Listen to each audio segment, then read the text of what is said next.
Love சப்ஜெக்டை படித்தா என்ன தப்பு? வாழ்க்கைக்கு தேவையான எல்லா சப்ஜெக்டையுமே படிச்சுதானே தெரிஞ்சுக்கிறோம். ஒருத்தர் ப்ராப்பராக எக்ஸ்பர்ட்டாக இருக்கிறவங்க கற்றுக் கொடுக்கறதுனால தான் physics, chemistry, biology, English, Tamil இப்படி எல்லா சப்ஜெக்டையுமே படித்து தான் நம்ம கற்றுக்குறோம். அதுலேருந்து எக்ஸ்பர்ட் ஆகிறோம். அண்ட் இன்ஃபேக்ட் ரிசர்ச் கூட பண்ணுறோம். நம்ம ஸ்கூல் காலேஜில் போய் படிக்கிற சப்ஜெக்ட்ஸ் எல்லாமே நம்ம வாழ்க்கையில் ஒரு பொருளாதாரத்தையும் நம்மளோட ஐடென்டிட்டியும் க்ரியேட் பண்ணி கொடுக்குற ஒரு விஷயமா தான் இருக்குது. தட் மீன்ஸ் உங்களோட கரியர், நீங்கள் யார், உங்களோட பிஸ்னஸ்க்கு, உங்களோட வாழ்க்கைக்கு தேவையான ஒரு சோர்ஸை நீங்கள் ஐடென்டிஃபை பண்ணுறதுக்கு ஒரு முக்கிய காரணமாகவும் ஒரு பிளாட்ஃபார்மாகவும் அமையுது. சாஃப்ட் ஸ்கில்ஸ் மட்டும் லைஃபுக்கு போதுமா?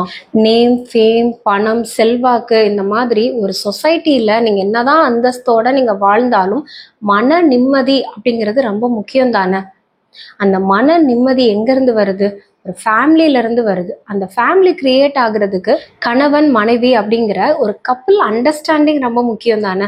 இது எல்லாத்துக்குமே அடிப்படை ஒரு ப்ராப்பர் லவ். ஆரம்பத்துலேருந்தே லவ்னாலே தப்பு, காதல்னாலே டைம் பாஸ்க்கு தான் பண்ணுறவங்க, இல்லைன்னா குடும்பத்திலேருந்து பிரிச்சுட்டு ஓடி போய் கல்யாணம் பண்ணிக்குவாங்க.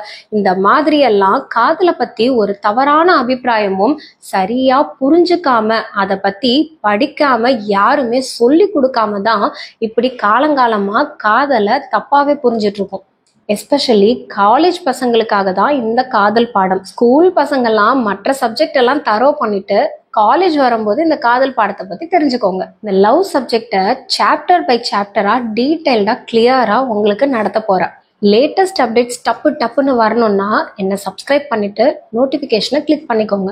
என்னதான் கோடி கோடியாக சம்பாதிச்சாலும் மன நிம்மதி இல்லை, ஒரு கப்புள் லைஃப் ஒரு பீஸ்ஃபுல்லாக போகலன்னா, அந்த கப்புளோட நீங்கள் ஹாப்பியாக இல்லைன்னா நீங்கள் சம்பாதிச்ச பணம் கூட நீங்கள் ஜாலியாக என்ஜாய் பண்ணவே முடியாது. நிறைய செலிப்ரிட்டிஸ் ஏன் டே டு டே லைஃப்பில் கூட நம்மளை சுற்றி நடக்கிற விஷயங்களை கூட நம்ம நோட் பண்ணியிருப்போம்.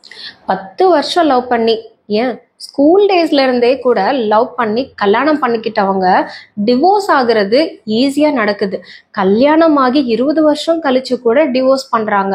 அப்போது அவங்களுக்கு இடையில காதல் இல்லையா? ஏன் காதல் பண்ணி கல்யாணம் பண்ணதுக்கு அப்புறமா கூட அவங்களுக்கான ஒரு பொக்கிஷமா குழந்தை வந்ததுக்கு அப்புறமா கூட ஏன் டிவோர்ஸை பற்றி யோசிக்கிறாங்க?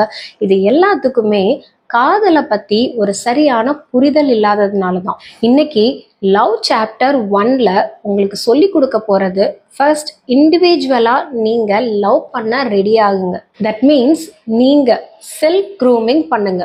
எந்த ஒரு விஷயம் பண்ணாலும் ப்ராப்பராக பிளான் பண்ணிட்டு அந்த ஐடியாஸ் எல்லாத்தையுமே ஒரு ரஃப் டிராஃப்ட் பண்ணுவோம் இல்லையா? அதே மாதிரி தான் நீங்கள் லவ் பண்ண ஆரம்பிக்கிறதுக்கு முன்னாடி உங்களை நீங்கள் செல்ஃப் ப்ரிப்ரேஷன் பண்ணிக்கிறது தான் முக்கியமான விஷயம். உங்கள் ஆப்போசிட் செக்ஸை பார்த்த உடனே தலை மேலே பல்ப் எறிகிறதும், வயிற்றுல பட்டர்ஃப்ளைஸ் பறக்கிறதும், உங்களை சுற்றி ஒரு நல்ல மியூசிக் கேட்குறதும் இந்த மாதிரி படத்தில் நம்ம பார்த்துருப்போம். ரியல் லைஃப்லேயும் உங்களுக்கு இந்த மாதிரியான இன்சிடென்ட்ஸ் பல தடவை நடந்திருக்கும்.